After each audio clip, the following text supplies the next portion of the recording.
이번 시간에는 문학개념어 18강 소설의 시점에 대해서 배워보도록 하겠습니다. 소설의 시점은 좀 쉬운 내용이기도 하고요.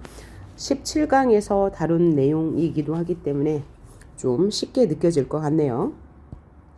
자, 그러면 소설의 시점, 서술자의 위치, 그 다음에 서술의 속도감, 빈번한 장면 전환, 소설의 초점 바꿈, 서술자의 개입, 앞에서 한 얘기지만 한 번 더 정리해 볼게요.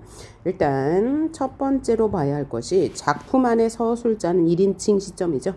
자, 작품 안에 서술자가 들어가 있어요. 그래서 나 이런 식으로 들어가 있겠죠. 자, 이 상황에서 작품 속 주인공이 자신의 이야기를 하면 1인칭 주인공 시점이 되겠죠. 주인공의 내면 세계를 드러내기 쉬워요. 그래서 독자에게 친근감을 줘요. 그래서 또 독자에게 신뢰감도 주죠. 서술자인 주인공이 자신의 이야기를 하니까 이럴 때 독자와 등장인물은 주인공이 되니까 등장인물의 거리가 가깝다 멀다? 가깝다라고 했죠. 다음 작품 안에 서술자가 있는데 작품 속 주변 인물인 나가 주인공의 이야기를 담으니까 1인칭 관찰자 시점이 될 거고요. 나는 내 눈에 비친 세계만 다루어야 하는 제한이 있어요. 주인공 시점보다 객관적이죠. 그래서 서술자인 나가 주변 인물의 이야기를 전달하기 때문에 독자와 등장인물 사이의 거리는 멀다 라고 했고요. 그 다음 작품 밖의 서술자는 3인칭 시점이죠. 자, 3인칭 시점 중에서 관찰자, 작품 밖에 있는 서술자가 등장인물을 관찰해요. 그래서 작품 밖 서술자가 주인공의 심리를 모른 채 외양이나 행동 등을 통해 심리를 간접 제시하죠. 전지적 작가 시점보다 객관적이죠. 그래서 서술자와 독자 사이의 거리는 어떨까요? 가까울 거예요. 왜냐하면 서술자가 독자와 같이 모르는 입장이죠. 다른 등장인물의 심리를요. 반면에 독자와 등장인물은요. 역시 거리가 멀 거예요. 왜냐하면 독자가 등장인물의 심리를 모르기 때문이죠. 자, 그 다음에 3인칭 전지적 작가 시점에는 여러 가지가 있는데 그 중에 하나가 완전한 전지적 작가 시점. 이것은 뭐예요? 서술자가 모든 등장인물의 심리를 알려주는 거죠. 그래서 만약에 서술자가 전지적인 입장에서 오김이나 정내모친이나 즉 등장인물의 심리를 모두 알려주면 완전한 전지적 작가 시점이죠. 그런데 선택적 전지적 작가 시점인 경우에는 서술자가 등장인물 한 인물의 입장에서 다른 인물들의 심리를 추측해요. 이것을 뭐라고 그랬죠? 제한된 전지적 작가 시점. 다른 말로 제한적 전지적 작가 시점이라고도 하고요. 다른 말로요. 초점 화자가 있다라고 하죠. 그래서 만약에 화산떼기 입장에서 아들과 며느리의 행동을 보여주면서 그들의 심리를 추측한다 그러면 초점 화자는 바로 화산떼기가 되는 거죠. 다음 서술의 속도감을 한번 볼까요? 그는 30년간 서울에 살았다라고 하면서 서술자의 서술에 의해서 30년의 세월을 한 줄로 보여줬죠. 요약한 거예요. 그러니까 서술의 속도가 빠르죠. 반면에 그는 손을 들어 머리를 만졌다. 행동으로 보여줌에 서술의 속도가 느리다고 했고요. 다음으로 봐야 할 것이 빈번한 장면 전환인데 시 공간적 배경이 자주 바뀌면서 진행되는 경우 아침에서 오후 밤으로 혹은 학교에서 병원 집으로. 하지만 이런 빈번한 장면 전환은 우리 문제에서는 자주 접할 수가 없다. 이렇게 되면 줄거리 파악이 힘들기 때문이다 라고 이야기했고요.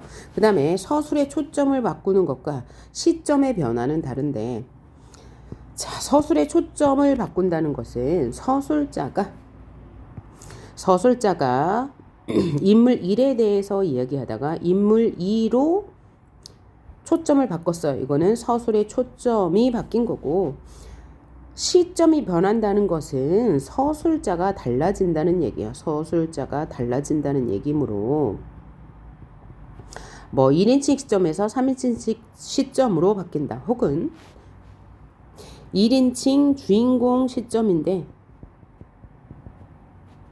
이 주인공이 영희에서 영수로 바뀐다.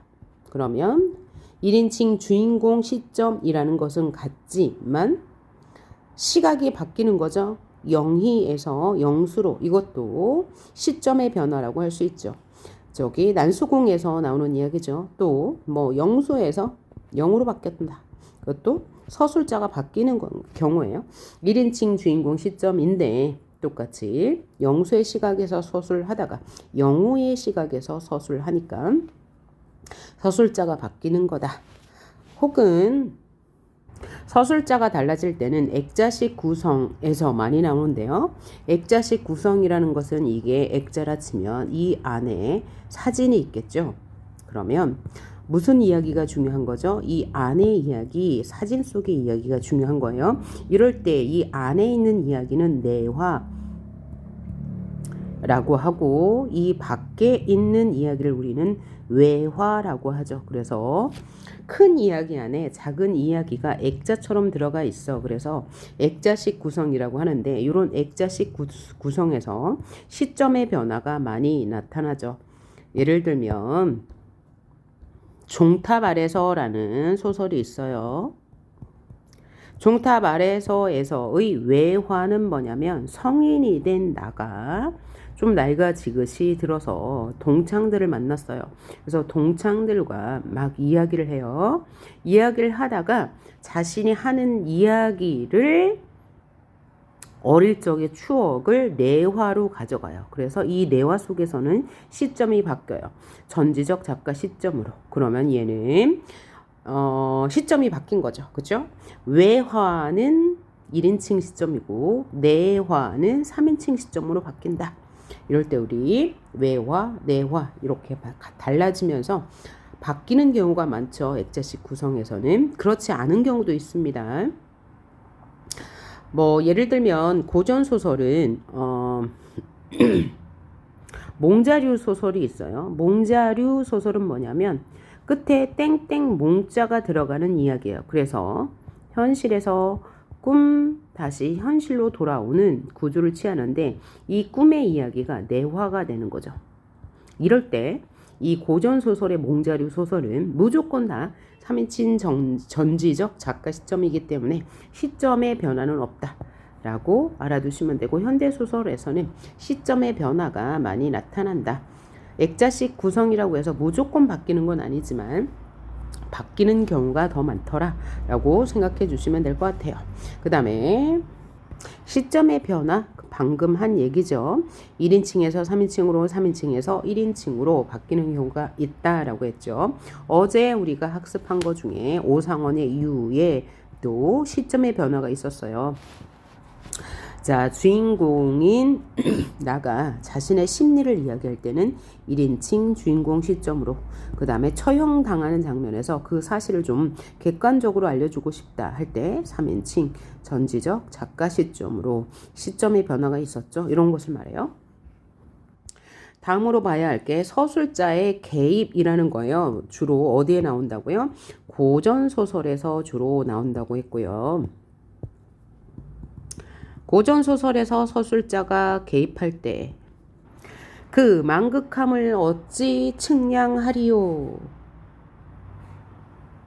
춘풍이 이날부터 추월의 집 사완하는 일 생불 여사가 가련하다.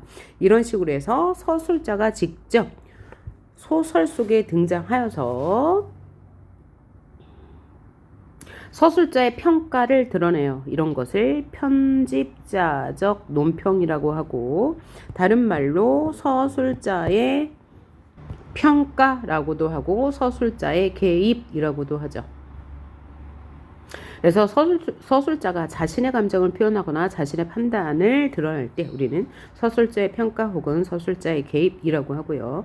그럼 이런 편집자적 논평이나 서술자의 개입이 잘 드러난 게 고전소설이라고 했는데, 고전소설 중에서도 가장 많이 드러나는 게 판소리계 소설이라고 했습니다. 판소리로 불려지던 것들이 소설로 정착하면서 이제 판소리의 특징 때문에 서술자의 평가가 많이 나타나는 거죠. 예를 들면 놀부놈의 거둥보소, 이런 식으로 나타나는 거예요. 또 어제 얘기하기를 태평천하 같은 비판적인 인물, 즉 풍자의 요소가 강할 때 서술자의 평가, 개입이 드러난다고 하였습니다. 자, 예를 들면 또 이런 게 있네요. 가난과 고생이 얼마나 사람을 늙히는가라고 해서 서술자가 직접 평가했죠. 서술자의 감정을 드러냈습니다. 이럴 때 서술자의 개입, 서술자의 평가, 그 다음에 편집자적 논평이란 말을 쓸 수 있죠. 자, 그러면 문제로 한번 확인하면서 지금 한 개념어들을 익혀보도록 하겠습니다.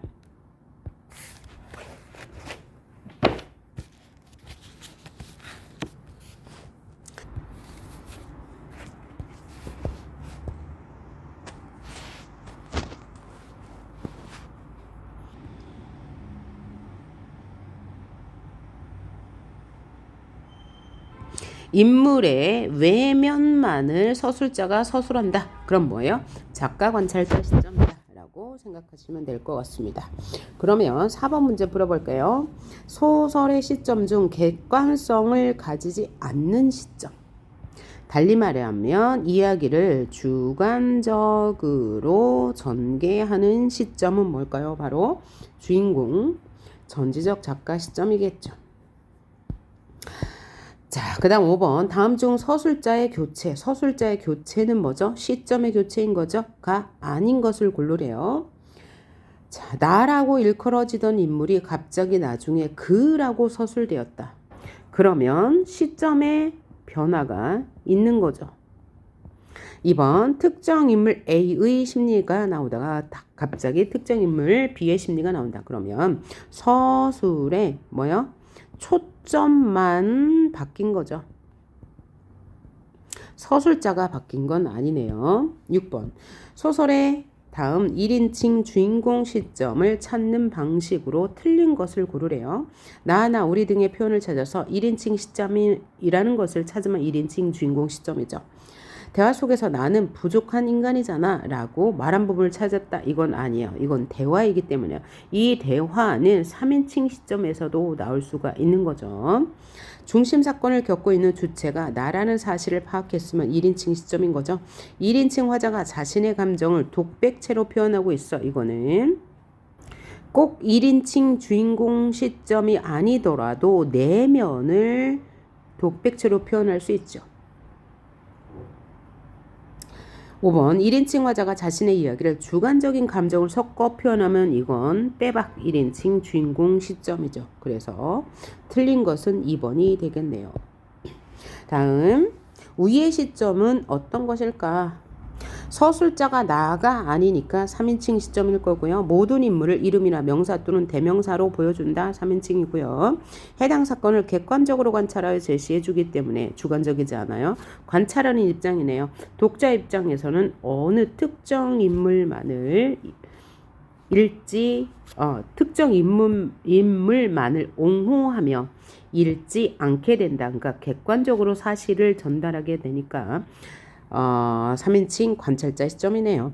관찰 위주이기 때문에 인물의 내면 심리를 파악하기 어렵죠. 자, 다음 시점이 무엇인지 찾아봅시다. 서술자가 나가 아니니까 일단 3인칭이고요. 대화 내용 속에 나가 있지만 지문 속에는 없다. 그러면 3인칭이고요. 심리 표시가 직접적으로 드러나니까 전지적 시점이네요. 상황을 한마디로 분석하는 내용이 있으니까 3인칭 전지적 작가 시점이라고 판단할 수 있겠죠. 다음 소설 속 화자가 친일파이거나 어린 인물이거나 어리숙한 인물이야. 그리고 서술자가 서술하는 맥락이 친일을 옹호하거나 사랑하는 남녀의 입장을 제대로 간파하지 못하는 것 같아.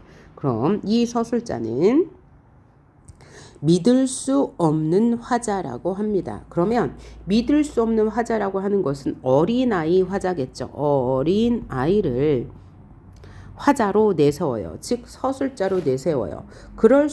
그러므로 인해서 얻을 수 있는 효과는 뭘까요? 사실을 조금 더 객관적으로 보여줄 수 있는 효과가 있어요. 객관적으로 보여주고요. 어떤 슬픔이 있다, 비극이 있다 그러면 그 비극을 심화해서 보여주는 효과가 있습니다. 비극적인 것은 더 비극적으로, 희극적인 것은 더 희극적으로 전달하는 효과가 있는 게 신빙성 없는 화자, 어린아이 화자라고도 하고요. 뭐라고도 한다고요? 신빙성 없는 화자라고도 합니다. 다음 문제. 지문을 읽고 문제에 답해 봅시다. 그리고 생각하기를 처음에 스승에게 책망을 듣고 풍도옥으로 가서, 풍도옥은 어디냐면 지옥이에요. 지옥. 으로 가서 인간 세상에 환도하여 다시 태어나서 양가의 아들이 되었다가, 양씨 집안의 아들이 되었다가 장원급제하여 한림학사 한 후 출장 입상. 그래서 장원급제라는 것은 알 것 같고 한림학사라는 것은 직급의 이름으로서 임금 옆에서 임금의 문서를 써주는 사람, 그런 직급을 한림학사라고 하고요. 출장 입상은 뭔지 알죠?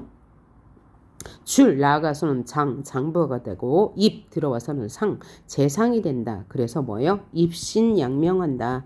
한마디로 출세한다. 사회적 출세를 입신양명 혹은 출장입상이라고 합니다.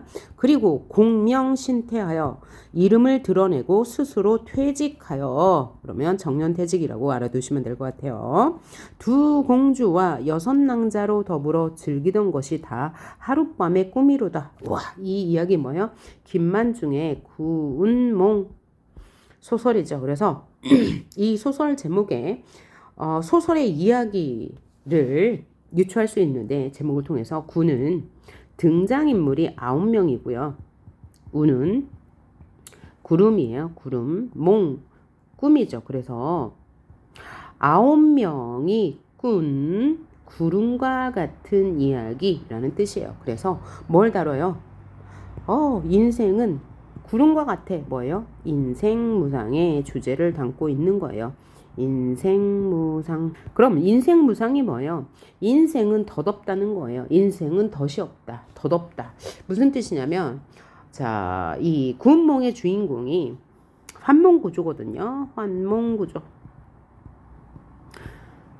자, 환몽구조, 다른 말로 현대소설에서는 액자식 구성이라고 하죠. 자, 현실에서 성진이라는 인물이 스님입니다. 그런데 이 스님이 세속에 대한 욕망을 품게 돼요. 저 선녀들이 너무 아름다워서 같이 놀고 싶고, 이런 마음을 품다가 풍도옥으로 떨어지죠. 이 스승에 의해서 육관대사가 이제 성질을 깨우치기 위해서 꿈을 꾸게 하는데, 그 꿈에서 풍도옥으로 갔다가 인간 세상에 양소유라는 인물로 태어나요. 그런데 이 꿈이 인간 세상입니다. 꿈이 인간 세상이에요. 그러면 이 현실은 어디냐면 천상계예요. 천상계에서 돌을 닦는 사람이었어요.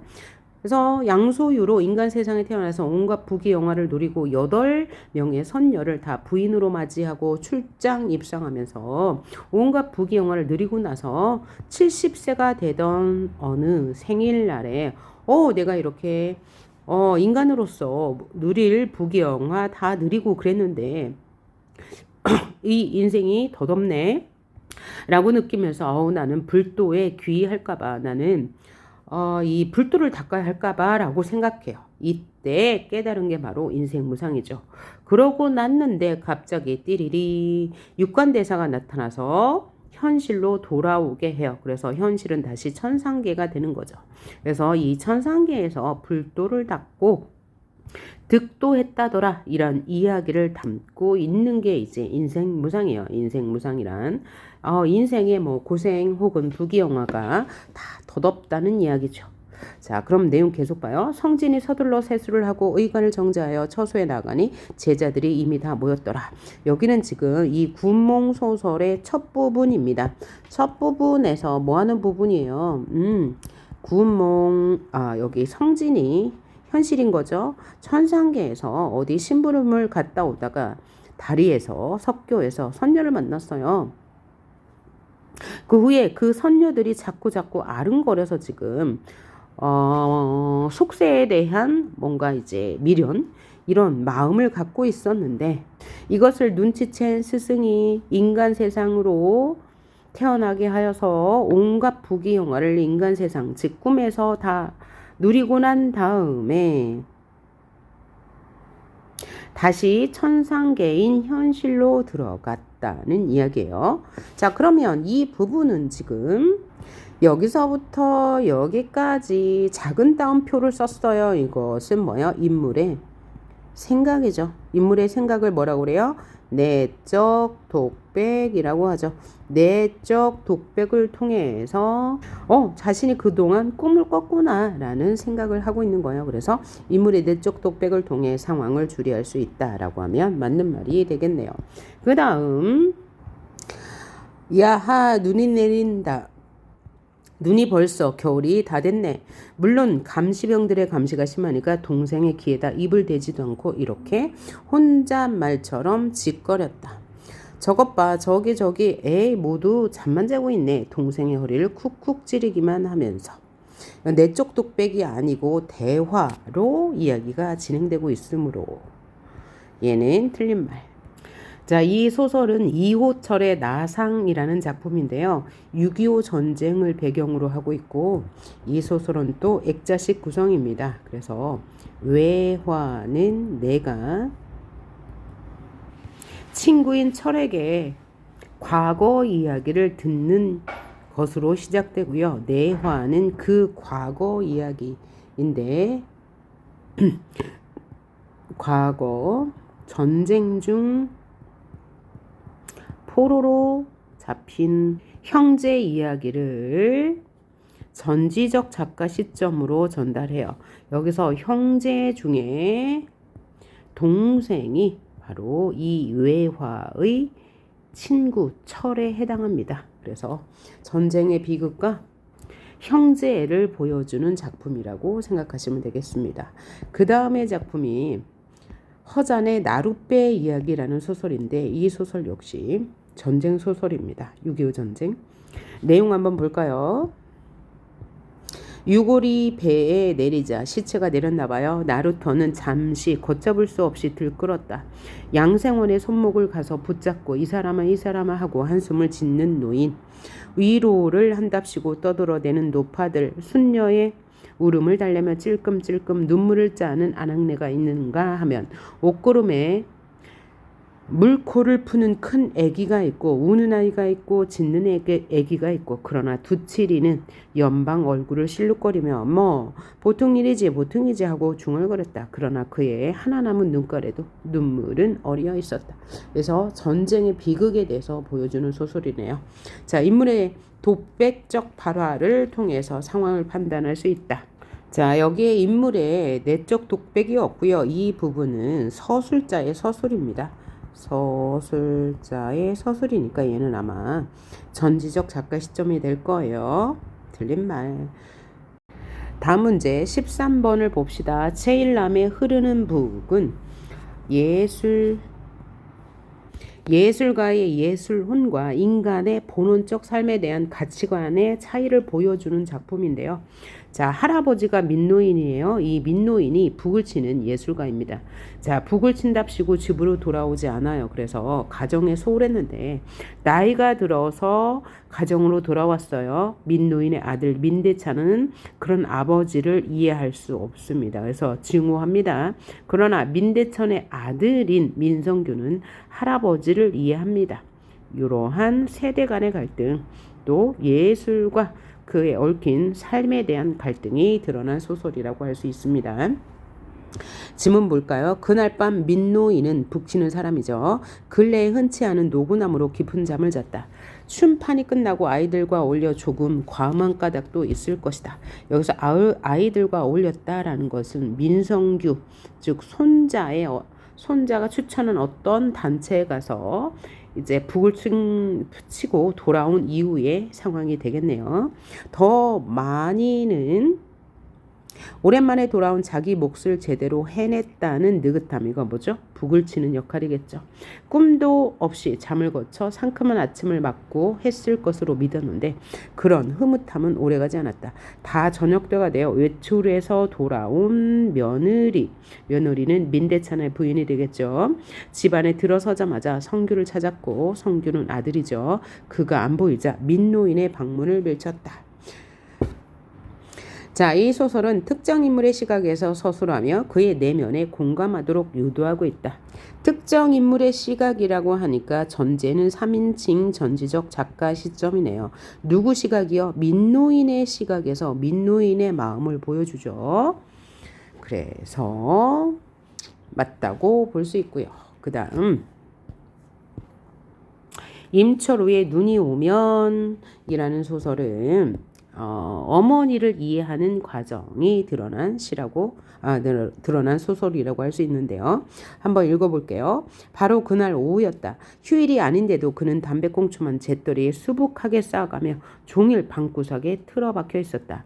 몸이 불편해서 출근하지 않는 줄로만 여겼는지 아내는 되도록 그를 혼자 있도록 내버려 두고 있는 눈치였다. 이날 아침 그는 기어이 사표를 써서 집 앞 우체통에 넣었던 것이다. 이 눈이 오면은 고향 상실에 대한 아픔을 노래한 작품이네요. 제재는 같은데 어쨌든 바로 그날 오후였다. 휴일이 아닌데도 그가 지금 어떻게 해가면서 뭐 했어요? 사표를 던졌다. 실직했다. 왜냐하면 어머니가 치매에 걸렸는데 치매에 걸린 어머니가 자꾸 고향을 가자고 해요. 그 고향이 꼬두매라는 곳인데, 그래서 어머니의 성화에 못 이겨 그가 어머니를 모시고 고향을 찾아갑니다. 그런데 그 꼬두매라는 고향은 산업화, 도시화로 인해서 모두 다 변해버린 상태로 있게 됩니다. 그래서 고향 상실에 대한 안타까움을 그린 소설입니다. 자, 문제 볼까요? 특정 인물의 시각에서 서술하여 사건을 서술한다. 누구의 시각에서 서술하고 있나요? 그의 시각에서 서술하고 있네요. 그러니까 당연히 3인칭 시점일 거예요. 그 다음 1인칭 주인공 시점에 대한 설명으로 OX를 해보래요. 나가 작품 속 주인공으로 등장하여 맞고 이야기를 전개해요. 맞죠? 서술자가 자신의 이야기를 직접 전달하는 방식이죠. 주인공의 내면 세계를 표현하는 데 효과적이고요. 서술 내용에 대해 친근감을 불러일으킬 수 있는 게 1인칭 주인공 시점이죠. 자신의 입장에서만 서술하기 때문에 이야기의 내용이 주관적이죠. 이게 1인칭 주인공 시점의 특징이었고요. 다음 1인칭 관찰자 시점 특징 알아볼까요? 작품 속에 등장하는 부수적 인물인 나가 자신의 이야기가 아니라 주인공에 대한 이야기를 전달하는 시점으로 인물의 초점이 나에게 맞춰져 있지 않고 주변 인물에게 맞춰져 있는 게 1인칭 관찰자 시점이고요. 그 다음 1인칭 관찰자 시점은 서술자가 관찰한 내용만을 말하기 때문에 주인공의 심리가 정확하게 드러나지 않죠. 따라서 독자들은 나가 전해주는 내용을 근거로 주인공의 심리나 성격을 추측하며 읽어야 합니다.